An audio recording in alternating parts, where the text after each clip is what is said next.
بسم اللہ الرحمن الرحیم۔ کہا جاتا ہے کہ کسی بستی میں ایک عورت بڑی صالح، پاک باز، عبادت گزار، ہر وقت اللہ کی یاد میں مشغول رہتی تھی۔ اللہ پاک نے دنیا کی نعمتوں کے ساتھ دین کی دولت سے بھی خوب نوازا ہوا تھا۔ اللہ کی قدرت کہ اس کا نیک اور خدا ترس شوہر وفات پا گیا۔ اس پاک دامن کا ایک ہی لڑکا تھا۔ اس عورت نے اپنے بیٹے کی کمال کی تربیت اور پرورش کی، ناز و نعمتوں سے پالا، تعلیم بھی اچھی دلائی۔ لڑکے نے جب دنیا کے میدان میں قدم رکھا تو اس کے حسن و جمال کی تعریفیں اور چرچے ہونے لگے۔ شریف لوگ اس کو عزت کی نگاہ سے دیکھتے، بیوہ عورتیں اس کو دوا دیتی، یتیم بچے اس کے قدموں میں آنکھیں بچاتے۔ یہ سب اس وجہ سے کہ وہ ہر ایک سے حسب مراتب پیش آتا تھا۔ وہ غریبوں سے ہمدردی کرتا، خیرات صدقات دیتا۔ غرض اس کی بستی میں کوئی ایسا فرد نہ تھا جو اس سے خوش نہ ہو۔ اس کی بستی والے ایک نیک لوگ تھے۔ ہر گھر سے قرآن مجید کی تلاوت کی آوازیں آیا کرتی تھی۔ مساجد میں درس قرآن اور اللہ کے ذکر کی مجلس ہوا کرتی تھی۔ غرض اس بستی کا ہر گھر جنت کا نمونہ تھا۔ ہر فرد دوسرے کا غمخوار، ایثار اور شرافت کا پتلا تھا۔ جب یہ لڑکا دیہات سے باہر شہر میں آنے جانے لگا تو کچھ عریانی اور بے حیائی کا مظاہرہ کرنے والی عورتوں پر اس کی نظر پڑنے لگی۔ آہستہ آہستہ اس کی نگاہیں نیکوں سے ہٹ کر بدوں سے بڑھنے لگی اور پھر وہ رستے سے بھٹک گیا۔ بد کردار دوستوں کے مشورے سے اس نے والدہ کے کھیت دیہات کے پرسکون زندگی کو خیر باد کہہ کر شہر کی فضا میں اپنا ڈیرا جما لیا۔ اس کے ڈیرے میں اب ہر قسم کے اوباش دوست اس کے گرد جمع ہونے لگے۔ ان بد کردار دوستوں نے اسے راہ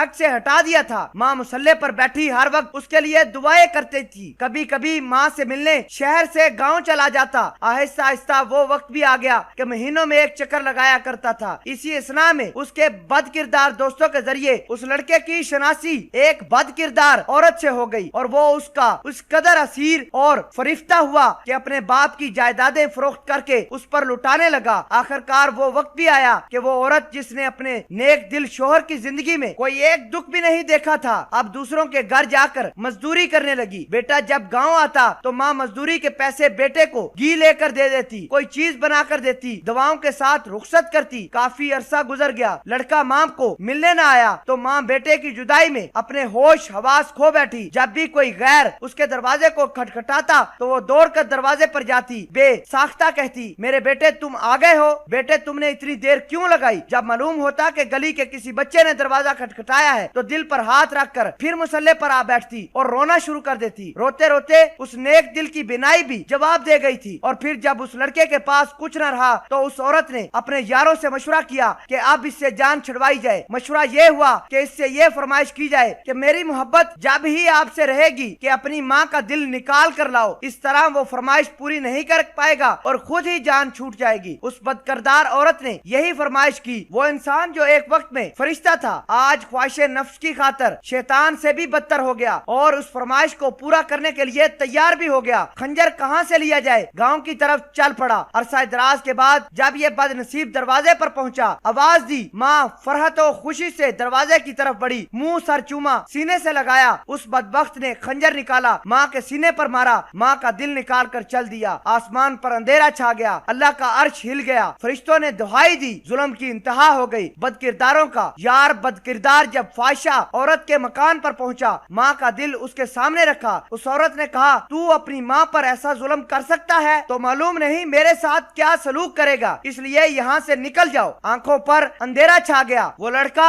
شدت غم سے گرا اور مر گیا۔ ماں کا دل جو ایک سائیڈ پر پڑا ہوا تھا پھٹا اور کہنے لگا کہ بیٹا تجھے چوٹ تو نہیں لگی؟ ماں کی عظمت، ماں کی شفقت، ماں کی محبت، ماں کے احسانات کو نظر انداز کر کے عورتوں کے آگے جھکنے والوں اور ماں کو حقارت کی نظر سے دیکھنے والوں، تم پر اللہ کی لعنت، تم پر فرشتوں کی لعنت، تم پر پیغمبروں کی لعنت، تم پر تمام نیک انسانوں کی لعنت۔ توبہ کر لو، نیکی کی راہ اختیار کرو، ماں کے قدموں پر سر رکھ لو، اس وقت تک سر نہ اٹھاؤ جب تک وہ راضی نہ ہو جائے، چاہے تم کو موت تک ہی ماں کے قدموں میں سر رکھنا کیوں نہ پڑے۔ سامعین قدر، یاد رکھیے اللہ تعالیٰ ماں باپ کے نافرمان اور بے ادب کی کسی بھی نیکی اور انصاف کو قبول نہیں فرمائے گا، لیکن اگر وہ توبہ کر لے، اللہ سے اور اپنی ماں کے ساتھ اچھا سلوک کرے، ہر وقت اس کو راضی اور خوش رکھنے کی جستجو میں لگا رہے، تو پھر اللہ پاک معاف فرما دے گا، کیونکہ اللہ پاک کی رضا ماں کی رضا میں ہے اور اللہ پاک کی ناراضگی ماں کی ناراضگی میں ہے۔ اللہ پاک ہم سب کو اپنی رضا کی توفیق عطا فرمائے اور ہمیں اپنی ناراضگی سے بچائے، آمین یا رب العالمین۔